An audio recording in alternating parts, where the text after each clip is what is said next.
હું તમને 3 પ્રશ્ન પૂછીશ એક એક લાઈનમાં. કોઈએ ઉત્તર નથી આપવા. જાતે પોતાની છાતી ઉપર હાથ મૂકીને પોતાનું ઇન્ટ્રોસ્પેક્શન કરવાનું છે. પહેલા પ્રશ્નના ઉત્તરમાં તમને બધાને 500 માર્ક્સ મળશે. 100 માર્કનો જ છે પણ 500 માર્ક મળશે. બીજા પ્રશ્નના ઉત્તરમાં પણ તમને 100 માર્કમાંથી કદાચ 1000 માર્ક મળશે. અને ત્રીજા પ્રશ્નના ઉત્તરમાં અહીંયા બેઠેલા તમામ તમે 100 માંથી 0 સ્કોર કરશો. I challenge and guarantee. I am starting the questions. Question number 1.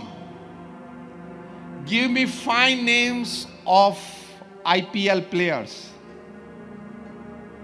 મને IPL ના પ્લેયરના 5 નામ આપો. એટલે તમે બધા કહેશો 5 નહીં 25 નામ આપો એટલે તમને 500 માર્ક મળી ગયા. Am I right or wrong? Just raise your hands if you say yes. બધા હાથ ઊંચો કર્યો. ક્વેશ્ચન નંબર 2 જેમાં તમને 100 માર્કનો છે ને 1000 માર્ક મળશે કારણ કે તમે 10 ગણા નામ આપી શકશો. Give me 5 names of the industry, એટલે ફિલ્મ ઇન્ડસ્ટ્રી. એટલે તમે 5 ના બદલે મને 50 નામ આપશો એટલે તમને 1000 mark. Am I right or wrong? Faithfully કહેજો. બધા આ પાડે છે. હવે ત્રીજા ક્વેશ્ચનમાં જેમાં તમે ફેલ થવાનો છે પ્રશ્ન પૂછું છું. તમારા સંતાનોના 10 મિત્રોના મને નામ આપો કે 10 મિત્રો એની સાથેની એની સંગ સોબત, એનો વાર્તાલાપ, એનું આઉટગોઈંગ તમે જાણતા હો, એની પાસેથી એ શું શીખે છે, એની પાસેથી શું એ મેળવે છે, એનામાં પોઝિટિવિટી નેગેટિવિટી કેટલી આવે છે, એ તમે યથાર્થ 10 જણાનું જાણતા હોય. આંગળી ઊંચી કરો. 15-25 ની આંગળી ઊંચી છે તો આપણે એને અભિનંદન પાઠવીએ છીએ. બાકી તમે આ 5-7 હજાર જણા બેઠા છો તે નેટફ્લિક્સ માટે જન્મ્યા છો?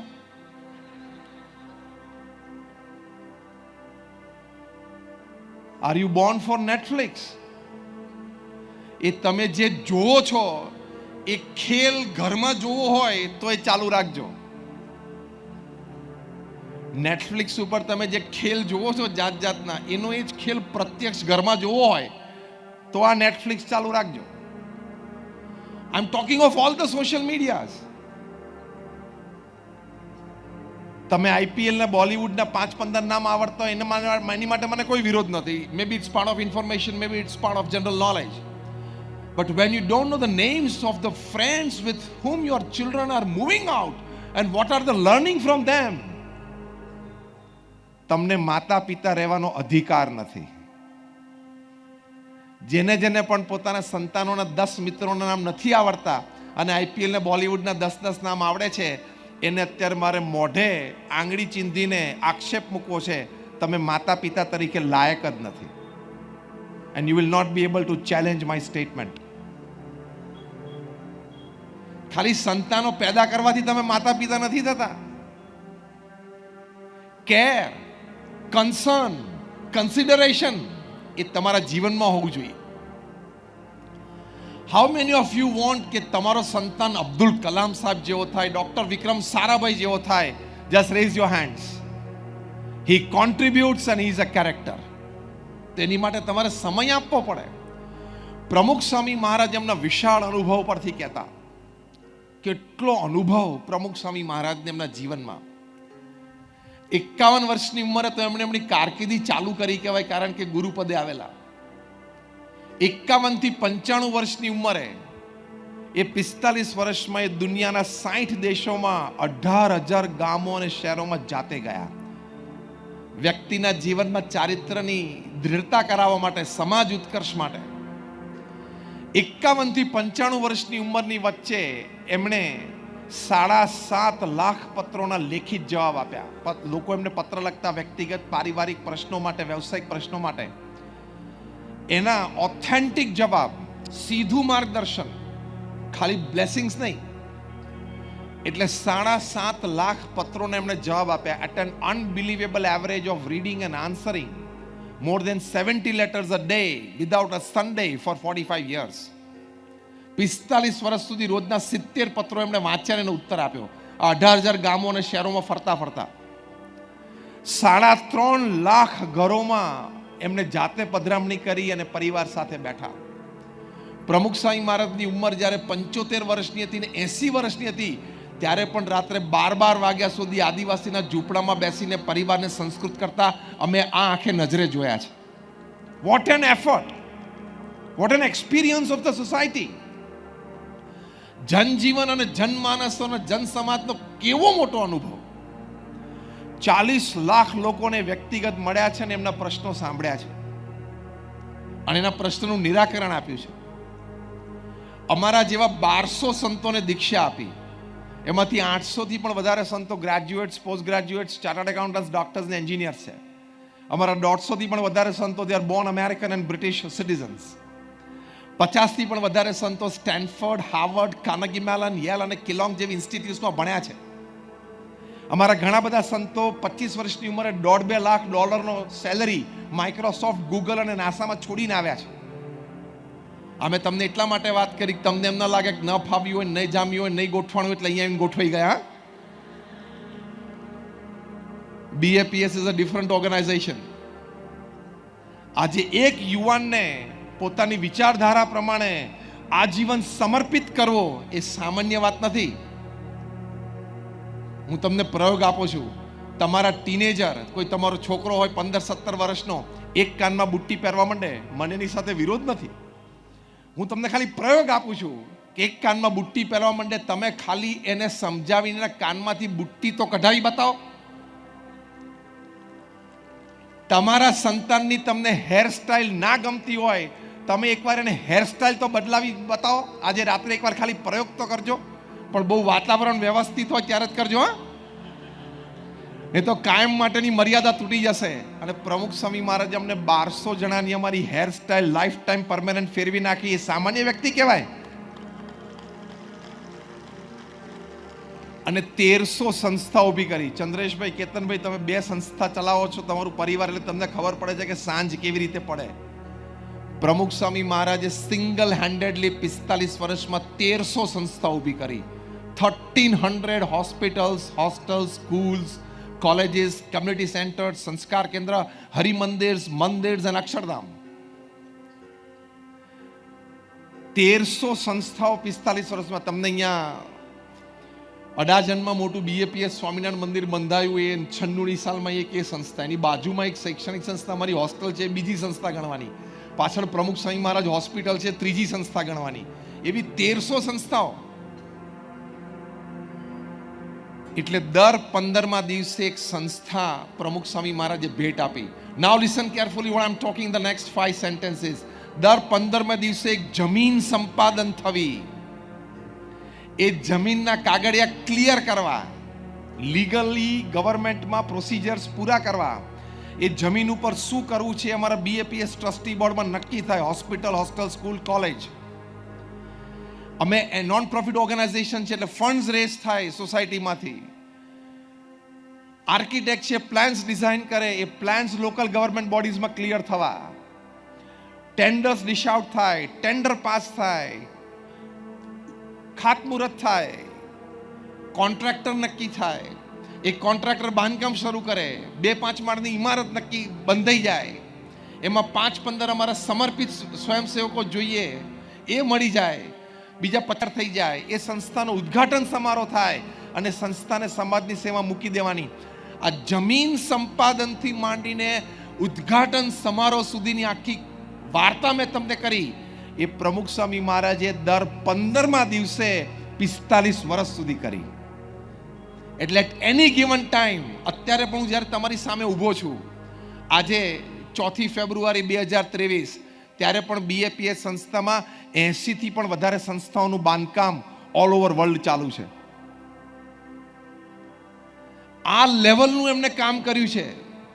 એટલે સમાજની ધરોહર એ જાણતા હતા. પરિવારમાં વિસંવાદિતતા કેવી રીતે આવે છે જાણતા હતા. આ મેં તમને એનો અનુભવ એટલા માટે આટલો કહ્યો, એમનું કાર્ય, કે તમને એમના વચનમાં વિશ્વાસ આવે કે આ અનુભવી વ્યક્તિના વચનો છે.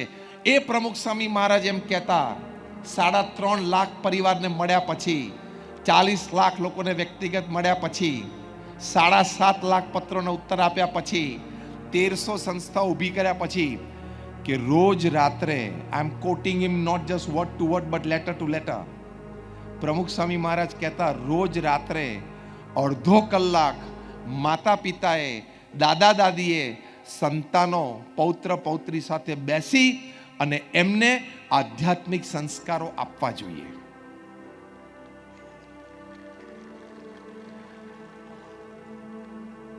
જેને પ્રમુખ સ્વામી મહારાજ ઘર સભા કહેતા, એ ઘર સભામાં અડધો કલાક પ્રથમ 5 મિનિટ ભગવાનનું નામ સ્મરણ થાય, પછી 10 મિનિટ આપણે સદગ્રંથો હોય, રામાયણ મહાભારત હોય, શ્રીમદ ભગવદ્ ગીતા હોય, ભાગવત હોય, એનું વાંચન થાય. કારણ કે આ બધા ગ્રંથોમાં જીવન જીવવાનું રહસ્ય છે.